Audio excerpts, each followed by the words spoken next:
Bonjour, bonjour. Goddag, Ole. Jeg hedder Ellen, og det er min søster Inger. Dag, Inger. Og vores mor, hun skal ikke med, men det skal Vagn. Skal jeg ikke menu? Jeg hedder Inger, og jeg er skizofren.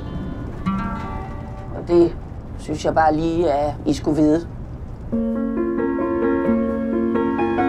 Inger skal opleve at komme tilbage til Frankrig. Storby var Inger. Kan du genkende den? Jeg kan ikke gå længere.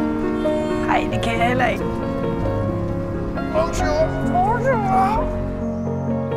Hvordan blev du så tosset? Det var nok, fordi jeg blev forelsket. Det var en, der hed Jacques. Han var meget ældre end mig.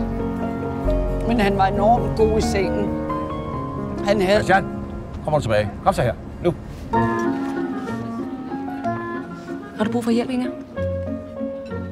Jeg vil godt kvæle dig. Kan det vente til efter maden? Ja. Jeg forstår ikke, hvordan du blev sindslidende af at være forelsket. Var han da ikke sød, din kæreste? Jo, han var meget romantisk. Han sendte et brev.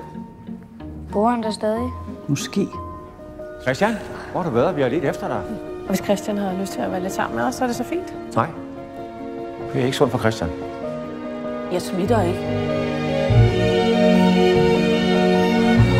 Paris, den skønneste by i verden.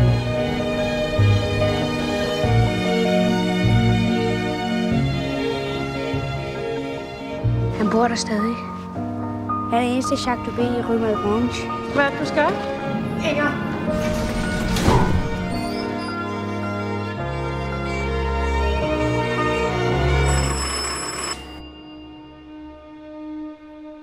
Din søster er fuldstændig utilregnelig. Nu stopper du, far! Nej.